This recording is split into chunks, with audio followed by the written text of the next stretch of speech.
कुछ महिलाएं साधारण दिखती हैं, फिर भी भीतर इतनी मजबूत कैसे होती हैं? बहुत रोचक प्रश्न है, लेकिन सच इससे बिल्कुल अलग है। दुनिया में कुछ महिलाएं ऐसी भी होती हैं जिनके जीवन में कोई चमकदार उपलब्धि दिखाई नहीं देती, ना कोई बड़ा नाम, ना कोई दिखावटी सफलता। फिर भी उनके भीतर एक ऐसी शक्ति काम कर रही होती है जो साधारण नहीं होती। वे भी जीवन के तूफान झेलती हैं, वे भी धोखे सहती हैं, वे भी रातों को रोती हैं, वे भी असफलताओं का बोझ उठाती हैं। लेकिन आश्चर्य की बात यह है कि जहां बहुत से लोग इन परिस्थितियों में टूट जाते हैं, वहीं ये महिलाएं टूटती नहीं। धीरे धीरे उनकी आत्मा एक अलग ही रूप लेने लगती है। दुख और धोखे झेलकर भी कोई व्यक्ति टूटता क्यों नहीं? यही वो जगह है जहां आध्यात्मिक रहस्य शुरू होता है। परमहंस योगानंद जी कहते हैं कि जब ईश्वर की कृपा किसी जीव पर पड़ती है तो वो शोर मचाकर नहीं आती, वो धीरे धीरे आती है, चुपचाप, भीतर की गहराइयों में उतरती हुई। सबसे पहले वो मन को शांत करती है, फिर उसी मन को गहरा बनाती है और अंत में उस आत्मा को मुक्ति की ओर ले जाती है। जब किसी स्त्री पर यह दिव्य कृपा बरसती है तो बदलाव बाहर से नहीं दिखाई देता। बाहर सब कुछ वैसा ही रहता है, वही घर, वही रिश्ते, वही जिम्मेदारियां, वही संघर्ष, लेकिन उसके भीतर एक सूक्ष्म क्रांति शुरू हो जाती है। किसी स्त्री के भीतर कृपा का पहला संकेत क्या होता है? सबसे पहला संकेत उसकी प्रतिक्रियाओं में बदलाव होता है। पहले जहां वो छोटी छोटी बातों पर बहुत आहत हो जाती थी, अब वही बातें उसे छूती तो हैं, लेकिन अंदर तक नहीं काटती। पहले जहां वो गुस्से में तुरंत जवाब देती थी, अब वो रुक कर देखती है। पहले जहां वो हर गलती का दोष खुद को देती थी, अब वो खुद को समझने लगती है। यही वो क्षण है जब कोई अदृश्य हाथ उसकी आत्मा को संभालना शुरू कर देता है और धीरे धीरे वही स्त्री जो कभी बहुत संवेदनशील और कमजोर लगती थी, अंदर से अत्यंत मजबूत होने लगती है। क्या ईश्वर की कृपा आने पर दुख सच में खत्म हो जाते हैं? नहीं, यही सबसे बड़ा भ्रम है। योगानंद जी कहते हैं कि कृपा का अर्थ ये नहीं कि जीवन से दुख गायब हो जाएं। कृपा का अर्थ ये है कि दुख अब आपको कड़वा नहीं बनाते, वे आपको शुद्ध करते हैं। ऐसी स्त्री रोती है लेकिन आंसुओं में बह नहीं जाती। वो गिरती है लेकिन खुद से घृणा नहीं करती। हर आंसू उसके भीतर की गंदगी को धो देता है। हर चोट उसे याद दिलाती है कि वो अभी भी जीवित है, अभी भी बढ़ रही है। क्या पीड़ा भी आत्मा को मजबूत बनाने का साधन बन सकती है? हाँ, और यही आध्यात्मिक यात्रा का सबसे गहरा रहस्य है। धीरे धीरे उसे ये समझ आने लगता है कि जो पीड़ा आई थी वो बेकार नहीं आई थी। हर पीड़ा ने उसके भीतर किसी कमजोर हिस्से को मजबूत किया है। हर कठिनाई ने उसे थोड़ा और गहरा बनाया है। और यही वो क्षण होता है जब उसकी ऊर्जा बदलने लगती है। अब वो सिर्फ एक सामान्य स्त्री नहीं रहती, उसकी उपस्थिति में एक अजीब सी शांति फैलने लगती है। लोग उसके पास आकर हल्का महसूस करते हैं, बच्चे सहज होकर उसके पास बैठ जाते हैं और दुखी लोग अनजाने में उसकी ओर खिंचे चले आते हैं।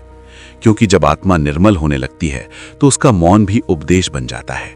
आध्यात्मिक परिवर्तन के बाद स्त्री को अकेलापन क्यों मिलने लगता है? बहुत गहरा प्रश्न है। बाहर से देखने पर उसका जीवन बिल्कुल पहले जैसा ही लगता है। वही घर, वही लोग, वही जिम्मेदारियां, लेकिन उसके भीतर कुछ बहुत गहरा बदल चुका होता है। अब वो चीजों को पहले जैसी नजर से नहीं देखती। जो बातें पहले उसे बहुत महत्वपूर्ण लगती थीं, अब वे उतनी महत्वपूर्ण नहीं लगती। जो बातें पहले उसे बहुत परेशान करती थीं, अब वो उन्हें थोड़ी दूरी से देख पाती है। यही कारण है कि धीरे धीरे उसे भीड़ के बीच भी एक अजीब सा अकेलापन महसूस होने लगता है। लेकिन ये कमजोरी वाला अकेलापन नहीं होता। ये वो अकेलापन होता है जो आत्मा को भीतर ले जाता है, जहां इंसान पहली बार खुद से मिलना शुरू करता है। क्यों ऐसी स्त्री को दिखावा और बनावटीपन परेशान करने लगता है? क्योंकि जब चेतना जागने लगती है तो इंसान का मन सच्चाई की ओर खिंचने लगता है। पहले जो चीजें आकर्षक लगती थीं, दिखावा, झूठी तारीफ, बनावटी मुस्कान, अब वही चीजें उसे थका देती हैं। महंगे कपड़े, बड़ी बड़ी बातें, सामाजिक दिखावा, ये सब अब उसे खोखला लगने लगता है। परमहंस योगानंद जी कहते हैं, जागृत आत्मा झूठ को सहन नहीं कर पाती। ऐसी स्त्री अब सादगी में सुख ढूंढने लगती है। कम लोगों से मिलती है, लेकिन जिनसे मिलती है उनसे गहरा और सच्चा संबंध बनाती है, क्योंकि अब उसे मात्रा नहीं, गहराई चाहिए। भीड़ में रहकर भी कोई भीतर से शांत कैसे रह सकता है? जब आत्मा भीतर की यात्रा पर निकल पड़ती है तो धीरे धीरे व्यक्ति समझने लगता है कि हर लड़ाई लड़ना जरूरी नहीं होता। पहले वो हर बात पर प्रतिक्रिया देती थी, हर अन्याय पर आवाज उठाती थी, हर बहस में खुद को साबित करने की कोशिश करती थी। लेकिन अब वो समझ चुकी होती है, कुछ जंग शब्दों से नहीं, मौन से जीती जाती हैं, और यही मौन उसकी सबसे बड़ी ताकत बन जाता है। लोग अक्सर उसके शांत स्वभाव को कमजोरी समझ लेते हैं। उन्हें लगता है कि वो चुप है क्योंकि वो समझ नहीं रही, लेकिन सच्चाई ये होती है कि वो सब देख रही होती है, सब समझ रही होती है, बस अब उसे हर बात का जवाब देना जरूरी नहीं लगता। क्या यही कारण है कि ऐसी स्त्री दूसरों को बदलने की कोशिश छोड़ देती है? हाँ, बिल्कुल। आध्यात्मिक समझ का सबसे बड़ा संकेत यही है। धीरे धीरे उसे ये समझ आने लगता है कि हर व्यक्ति अपनी चेतना के स्तर पर ही जीता है। कोई जल्दी समझता है, कोई बहुत देर से समझता है, और कुछ लोग शायद कभी समझते ही नहीं। लेकिन ये सब हर आत्मा की अपनी यात्रा है, इसलिए वो दूसरों को सुधारने की कोशिश छोड़ देती है। वो बहस नहीं करती, वो उपदेश नहीं देती, वो बस खुद को शुद्ध करने में लगी रहती है। और आश्चर्य की बात यह है कि कई बार उसके शब्दों से नहीं, बल्कि उसकी शांति से लोग बदलने लगते हैं। क्या इसी समय व्यक्ति अपनी भीतरी आवाज सुनना शुरू करता है? हाँ, यही वो क्षण होता है जब इंसान पहली बार अपने अंतर्मन की आवाज सुनना शुरू करता है। पहले उसके फैसले दूसरों की राय पर आधारित होते थे। लोग क्या कहेंगे, समाज क्या सोचेगा, परिवार क्या चाहेगा। लेकिन अब वो धीरे धीरे अपने भीतर की आवाज को सुनने लगती है। कई बार उसे खुद समझ नहीं आता कि उसने कोई फैसला क्यों लिया, लेकिन बाद में वही फैसला उसके जीवन का सबसे सही निर्णय साबित होता है। परमहंस योगानंद जी कहते हैं, ईश्वर का मार्गदर्शन तर्क से नहीं, अनुभूति से आता है। और जब ये अनुभूति जागती है तो जीवन की दिशा भी बदलने लगती है। आध्यात्मिक परिवर्तन के बाद स्त्री का हृदय कोमल लेकिन संकल्प दृढ़ क्यों हो जाता है? ये आध्यात्मिक यात्रा का सबसे सुंदर विरोधाभास है। वो दूसरों की पीड़ा को पहले से ज्यादा महसूस करने लगती है। किसी के शब्द, किसी का दर्द, किसी की थकान, सब उसे छू जाते हैं। लेकिन इसी के साथ उसके भीतर एक अद्भुत दृढ़ता भी जन्म लेती है। अब वो हर बात पर टूटती नहीं, अब वो हर रिश्ते को बचाने के लिए खुद को मिटाती नहीं। अब उसका हृदय कोमल है, लेकिन उसके मूल्य पत्थर की तरह मजबूत हैं। वो सब कुछ सह सकती है, लेकिन अपने आत्मसम्मान से समझौता नहीं करती। यही संतुलन बहुत दुर्लभ होता है। परमहंस योगानंद जी कहते हैं, आध्यात्मिक बल कमजोरी नहीं, बल्कि स्पष्टता है।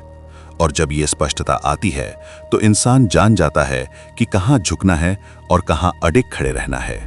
ऐसी स्त्री धीरे धीरे भय से मुक्त क्यों होने लगती है? क्योंकि उसने जीवन के सबसे कठिन क्षणों को देख लिया होता है। जब इंसान बार बार टूटता है, बार बार उठता है, बार बार दर्द सहता है, तो धीरे धीरे उसे एक गहरा सत्य समझ आने लगता है। डर केवल कल्पना में होता है। जो कुछ सबसे बुरा हो सकता था वो शायद पहले ही हो चुका होता है। अब उसे भविष्य का डर उतना नहीं सताता। वो समझ चुकी होती है कि जीवन को पूरी तरह नियंत्रित करना संभव नहीं, इसलिए वो नियंत्रण छोड़ना सीख जाती है। अब वो जीवन से लड़ती नहीं, वो जीवन को बहने देती है। और आश्चर्य की बात यह है कि जब इंसान जीवन को बहने देता है, तभी जीवन उसे सही दिशा में ले जाने लगता है। क्या इसी समय व्यक्ति अपने अतीत से लड़ना बंद कर देता है? हाँ, आध्यात्मिक परिपक्वता का एक बड़ा संकेत यही है। पहले वो अपने अतीत से लड़ती रहती थी। वो सोचती थी, मेरे साथ ऐसा क्यों हुआ, लोगों ने मुझे धोखा क्यों दिया, जीवन ने मेरे साथ न्याय क्यों नहीं किया। लेकिन धीरे धीरे उसे समझ आने लगता है कि अतीत से लड़ने से घाव भरते नहीं, घाव तब भरते हैं जब हम उन्हें समझते हैं। अब वो अपने अतीत को स्वीकार करने लगती है। वो समझती है कि जो दर्द कभी उसे तोड़ रहा था, वही दर्द आज उसकी सबसे बड़ी सीख बन चुका है। पुराने घाव अब उसकी पहचान नहीं रहते, वे उसकी समझ बन जाते हैं। और यही समझ उसे वर्तमान में जीने की शक्ति देती है। क्यों ऐसी स्त्री दूसरों की पीड़ा को गहराई से महसूस करने लगती है? क्योंकि जिसने दर्द को समझा हो, वही किसी और के दर्द को पहचान सकता है। ऐसी स्त्री अब किसी को नीचा दिखाकर खुद को ऊंचा महसूस नहीं करती। वो जानती है कि हर इंसान अपने संघर्षों से गुजर रहा है, इसलिए उसके व्यवहार में एक स्वाभाविक करुणा आ जाती है। लेकिन इसके साथ ही वो एक और महत्वपूर्ण बात समझ चुकी होती है। वो हर किसी का बोझ नहीं उठा सकती। पहले वो सबकी जिम्मेदारी अपने कंधों पर ले लेती थी, लेकिन अब वो संतुलन सीख चुकी है। वो मदद करती है, समझती है, सहानुभूति रखती है, लेकिन खुद को खोकर नहीं। यही संतुलन उसे भावनात्मक रूप से स्वस्थ रखता है। क्या यही वो समय होता है जब जीवन में सही लोग और सही मार्गदर्शन मिलने लगता है? बिल्कुल। जीवन में कई बार बड़े चमत्कार नहीं होते, लेकिन कुछ और होता है। सही समय पर सही व्यक्ति मिल जाता है, सही समय पर सही किताब मिल जाती है, सही समय पर कोई एक वाक्य सुनाई दे जाता है, और वही वाक्य जीवन की दिशा बदल देता है। परमहंस योगानंद जी कहते हैं, जब आत्मा तैयार हो जाती है तो गुरु स्वयं प्रकट हो जाता है। ये गुरु हमेशा कोई व्यक्ति ही हो ऐसा जरूरी नहीं। कभी कभी एक अनुभव गुरु बन जाता है, कभी एक दर्द गुरु बन जाता है, कभी जीवन खुद गुरु बन जाता है, और तब इंसान समझने लगता है कि उसकी पूरी यात्रा व्यर्थ नहीं थी। क्यों आध्यात्मिक रूप से बदली स्त्री दूसरों के लिए प्रेरणा बन जाती है? क्योंकि वो उपदेश नहीं देती। दुनिया में बहुत लोग ज्ञान की बातें करते हैं, बहुत लोग दूसरों को सलाह देते हैं, लेकिन जो स्त्री दर्द से गुजरकर बदली होती है, वो लोगों को बदलने की कोशिश नहीं करती, वो बस खुद को शुद्ध करती रहती है, और यही उसकी सबसे बड़ी ताकत बन जाती है। धीरे धीरे उसका पूरा जीवन एक जीवंत संदेश बन जाता है। लोग उसके पास बैठते हैं और बिना किसी कारण हल्का महसूस करते हैं। कभी वो कुछ नहीं कहती, फिर भी उसके मौन में एक अजीब सी शांति होती है। परमहंस योगानंद जी कहते हैं, जब आत्मा निर्मल हो जाती है तो उसका मौन भी उपदेश बन जाता है, और यही कारण है कि लोग उसके पास आकर पूछते हैं, आप इतनी शांत कैसे रहती हैं? लोग अक्सर उसकी शांति को समझ क्यों नहीं पाते? क्योंकि दुनिया शांति को कमजोरी समझने की आदत डाल चुकी है। जब कोई व्यक्ति चुप रहता है तो लोग सोचते हैं कि शायद वो डर गया है। जब कोई बहस नहीं करता तो लोग समझते हैं कि शायद वो समझ नहीं रहा, लेकिन सच्चाई बिल्कुल अलग होती है। ऐसी स्त्री सब कुछ देख रही होती है, सब कुछ समझ रही होती है, लेकिन अब वो हर बात पर प्रतिक्रिया देना जरूरी नहीं समझती। उसे पता है कि हर लड़ाई लड़ना बुद्धिमानी नहीं होती। कुछ जवाब शब्दों से नहीं, मौन से दिए जाते हैं, और कई बार वही मौन सबसे प्रभावशाली उत्तर बन जाता है। क्या यही कारण है कि ऐसी स्त्री धीरे धीरे दूसरों की अपेक्षाओं से मुक्त हो जाती है? हाँ, ये आध्यात्मिक स्वतंत्रता का सबसे बड़ा संकेत है। पहले वो बहुत सोचती थी, लोग क्या कहेंगे, समाज क्या सोचेगा, अगर मैंने ऐसा किया तो लोग मुझे कैसे देखेंगे। लेकिन धीरे धीरे उसे समझ आने लगता है कि दुनिया को खुश करने की कोशिश कभी खत्म नहीं होती। आज आप किसी को खुश करेंगे, कल कोई दूसरा नाराज होगा। इसलिए वो धीरे धीरे दूसरों की अपेक्षाओं से मुक्त होने लगती है। अब वो ये नहीं सोचती कि लोग उसे कितना चाहते हैं, अब वो ये देखती है कि वो खुद से कितनी सच्ची है, और यही सच्चाई उसे निर्भीक बना देती है। अब वो किसी को पकड़ कर रखने की कोशिश नहीं करती, और ना ही डर के कारण किसी को अपने पास रोकती है। जो उसका है वो रहेगा, जो नहीं है उसे जाने देना ही सही है। क्यों ऐसी स्त्री धीरे धीरे कृतज्ञता महसूस करने लगती है? क्योंकि अब वो अपने जीवन को पीछे मुड़कर देखती है, और उसे समझ आने लगता है कि जो दुख कभी उसे तोड़ने आए थे, वही दुख उसे मजबूत बना गए। जो लोग कभी उसे छोड़कर चले गए थे, उन्होंने उसे खुद से मिलवा दिया। जो परिस्थितियां कभी अन्याय लगती थीं, वही परिस्थितियां आज उसकी सबसे बड़ी सीख बन चुकी हैं, और तभी उसके भीतर एक गहरी कृतज्ञता जन्म लेती है। वो केवल खुशियों के लिए नहीं, दुखों के लिए भी धन्यवाद देने लगती है। परमहंस योगानंद जी कहते हैं, कृतज्ञता ईश्वर की सबसे प्रिय भाषा है। जब हृदय कृतज्ञ हो जाता है तो कृपा अपने आप बहने लगती है। क्या इसी समय व्यक्ति सच में भीतर से स्वतंत्र हो जाता है? हाँ, यही आध्यात्मिक यात्रा का वो मोड़ होता है जहां इंसान पहली बार भीतर से स्वतंत्र महसूस करता है। अब वो जीवन से मांग नहीं करता, अब वो जीवन को स्वीकार करता है। उसे समझ आ चुका होता है कि जो मिला वही उसके लिए आवश्यक था। अब वो अपने दर्द को छुपाता नहीं, वो दिखावा भी नहीं करता। वो अपने अनुभवों का सम्मान करता है। उसे पता है कि उसके आंसू कमजोरी नहीं थे, वे शुद्धि थे। उसी पीड़ा ने उसकी आत्मा को गहरा बनाया, और धीरे धीरे वो स्त्री केवल एक व्यक्ति नहीं रहती, वो एक शांत ऊर्जा बन जाती है। एक ऐसी उपस्थिति जिसके पास आकर लोग बिना किसी कारण सुकून महसूस करते हैं। आध्यात्मिक रूप से बदली स्त्री का प्रेम पहले से अलग क्यों हो जाता है? क्योंकि अब उसका प्रेम डर से नहीं, समझ से जन्म लेता है। पहले उसका प्रेम अक्सर भय से भरा होता था। किसी को खो देने का डर, किसी के दूर चले जाने का डर, किसी के बदल जाने का डर। इस डर के कारण वो रिश्तों को पकड़कर रखने की कोशिश करती थी। लेकिन जब उसकी आत्मा परिपक्व होने लगती है तो वो एक गहरा सत्य समझने लगती है। सच्चा प्रेम किसी को बांधता नहीं, सच्चा प्रेम किसी को मुक्त करता है। अब उसका प्रेम अधिकार नहीं बनाता, वो प्रेम में भय नहीं लाती, वो सामने वाले को स्वतंत्रता देती है। क्योंकि अब उसे पता है कि जो सच में उसका है वो कभी दूर नहीं जाएगा, और जो दूर जाना चाहता है उसे रोकना प्रेम नहीं, बंधन है। इसलिए उसका प्रेम शांत, गहरा और अटल हो जाता है। क्यों ऐसी स्त्री जीवन की जल्दबाजी से मुक्त होने लगती है? क्योंकि अब उसे जीवन की गति समझ आने लगती है। पहले उसे लगता था कि हर चीज जल्दी होनी चाहिए, सफलता जल्दी मिले, रिश्ते जल्दी स्थिर हो जाएं, सपने जल्दी पूरे हो जाएं। लेकिन समय के साथ उसे ये समझ आने लगता है कि जीवन का अपना एक मौसम होता है। कुछ चीजें समय से पहले नहीं मिलती, और कुछ चीजें देर से इसलिए मिलती हैं क्योंकि आत्मा को पहले तैयार होना होता है। इसलिए अब वो भागती नहीं, वो प्रतीक्षा करना सीख जाती है। लेकिन ये प्रतीक्षा निराशा की नहीं होती, ये विश्वास की प्रतीक्षा होती है। अब उसका भरोसा परिस्थितियों पर नहीं, ईश्वर की योजना पर होता है। कैसे कोई स्त्री अकेली होकर भी भीतर से पूरी महसूस कर सकती है? ये आध्यात्मिक जागृति का सबसे सुंदर चरण होता है।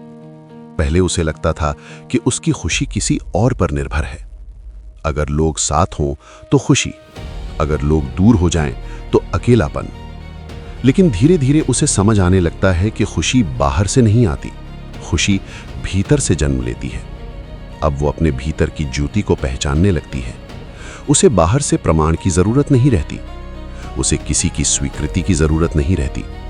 अब वो जानती है कि उसका होना ही पर्याप्त है, और यही बोध उसे अकेलेपन से मुक्त कर देता है। अब वो अकेली होकर भी अधूरी नहीं रहती, और किसी के साथ होकर भी निर्भर नहीं रहती। क्यों ऐसी स्त्री धीरे धीरे दूसरों के लिए एक दर्पण बन जाती है? क्योंकि उसकी उपस्थिति लोगों को अपने भीतर झांकने पर मजबूर करती है। जब लोग उसके पास आते हैं तो उन्हें केवल उसकी शांति नहीं दिखाई देती, उन्हें अपने भीतर का शोर भी दिखाई देने लगता है। कुछ लोग इससे प्रेरित होते हैं। वे सोचते हैं, अगर ये व्यक्ति इतनी शांति पा सकता है तो शायद मैं भी पा सकता हूं। लेकिन कुछ लोग असहज हो जाते हैं, क्योंकि शांति हमें अपने भीतर की सच्चाई दिखा देती है। लेकिन ऐसी स्त्री दोनों को स्वीकार करती है, प्रेरणा देने वालों को भी, असहज होने वालों को भी। क्योंकि अब वो समझ चुकी है कि हर व्यक्ति अपनी चेतना के स्तर पर ही प्रतिक्रिया देता है। क्या यही वो समय होता है जब आत्मा सच में संसार में रहते हुए भी उससे मुक्त हो जाती है? हाँ, यही आध्यात्मिक यात्रा का वो चरण है जहां आत्मा संसार में रहती है लेकिन संसार की नहीं रहती। वो अपने कर्तव्य निभाती है, रिश्तों का सम्मान करती है, अपनी जिम्मेदारियां भी निभाती है, लेकिन भीतर से वो पूरी तरह स्वतंत्र होती है। अब शांति उसके लिए लक्ष्य नहीं रहती, शांति उसका स्वभाव बन जाती है। वो शांति को खोजती नहीं, वो स्वयं शांति बन जाती है, और धीरे धीरे उसकी वही शांति उसके आसपास फैलने लगती है। लोग उसके पास आकर बिना कारण सुकून महसूस करते हैं, क्योंकि अब वो केवल एक व्यक्ति नहीं रही, वो एक जीवंत शांति बन चुकी है। जब ईश्वर की कृपा अपने चरम पर पहुंचती है, तब स्त्री में क्या परिवर्तन होता है? जब ये कृपा अपने चरम पर पहुंचती है तो बाहर से जीवन लगभग वैसा ही दिखाई देता है। वही घर, वही लोग, वही जिम्मेदारियां, लेकिन भीतर सब कुछ बदल चुका होता है। अब वो जीवन से मांग नहीं करती, अब वो शिकायत नहीं करती, अब वो जीवन को स्वीकार करती है। उसे समझ आ चुका होता है कि जो मिला वही उसके लिए आवश्यक था। परमहंस योगानंद जी कहते हैं, स्वीकार की कला सीख लेने पर ही आत्मा ईश्वर के निकट पहुंचती है, और जब ये स्वीकार जन्म लेता है तो जीवन से संघर्ष समाप्त होने लगता है। क्या यही वो समय होता है जब दर्द भी एक साधना बन जाता है? हाँ, अब वो अपने दर्द को छुपाती नहीं और ना ही उसे दिखावे का विषय बनाती है। वो अपने अनुभवों का सम्मान करती है। अब उसे समझ आ चुका होता है कि उसके आंसू कमजोरी नहीं थे, वे आत्मा की शुद्धि थे। जो पीड़ा उसने सहन की वही उसकी साधना बन गई, और वही साधना उसे भीतर से दिव्य बना देती है। क्यों ऐसी स्त्री धीरे धीरे दूसरों की अपेक्षाओं से पूरी तरह मुक्त हो जाती है? क्योंकि अब वो ये समझ चुकी होती है कि अगर वो हर किसी को खुश करने की कोशिश करेगी तो वो खुद को खो देगी। इसलिए अब वो दूसरों की नजरों से नहीं जीती, वो अपने अंतर्मन की सच्चाई से जीती है। अब वो किसी को मजबूरी से पकड़कर नहीं रखती और ना ही डर के कारण किसी को अपने पास रोकती है। वो जानती है जो उसका है वो रहेगा, और जो नहीं है उसे जाने देना ही स्वयं के साथ न्याय है। क्या इसी समय हृदय में कृतज्ञता स्थायी हो जाती है? हाँ, धीरे धीरे उसके हृदय में एक मौन कृतज्ञता बस जाती है। वो केवल खुशियों के लिए नहीं, दुखों के लिए भी आभार मानती है, क्योंकि अब वो देख पाती है कि जिन दुखों को उसने कभी अभिशाप समझा था वही दुख उसे मजबूत बना गए, वही कठिनाइयां उसे गहराई दे गईं। परमहंस योगानंद जी कहते हैं, कृतज्ञता ईश्वर की सबसे प्रिय भाषा है, और जब हृदय कृतज्ञ हो जाता है तो कृपा अपने आप बहने लगती है। क्या अंततः ऐसी स्त्री एक सामान्य व्यक्ति से कुछ अधिक बन जाती है? हाँ, धीरे धीरे वो केवल एक व्यक्ति नहीं रहती, वो एक जीवंत ऊर्जा बन जाती है। एक शांत उपस्थिति, एक चुप प्रार्थना, एक सांस लेता हुआ आशीर्वाद। वो लोगों को बदलने की कोशिश नहीं करती, लेकिन उसकी उपस्थिति लोगों को बदलने लगती है, क्योंकि उसकी शांति शब्दों से नहीं आती, वो आती है उस गहरे संबंध से जो उसकी आत्मा और ईश्वर के बीच बन चुका होता है। और यही वो क्षण है जहां एक साधारण स्त्री भीतर से असाधारण बन जाती है। अगर ये यात्रा सुनते हुए अगर आपको लगता है कि आप पहले जैसे नहीं रहे, अगर शोर अब आपको थकाने लगा है और शांति की खोज भीतर शुरू हो गई है, तो समझिए ये कोई संयोग नहीं है, ये आपकी आत्मा की पुकार है। और शायद यही वो क्षण है जहां आपकी अपनी आध्यात्मिक यात्रा शुरू हो रही है। अगर इन शब्दों ने आपके हृदय को छुआ हो, अगर किसी पंक्ति ने आपको आपकी ही किसी भूली हुई अनुभूति से मिला दिया हो, तो इस यात्रा को यहीं मत रोकिए। चैनल को अभी सब्सक्राइब कीजिए, क्योंकि यहाँ हम आपको बदलने के तरीके नहीं बताते, यहाँ हम आपको आपकी अपनी आत्मा से मिलवाने की कोशिश करते हैं। और कभी-कभी जब शब्द शांत हो जाते हैं, तभी आत्मा बोलना शुरू करती है।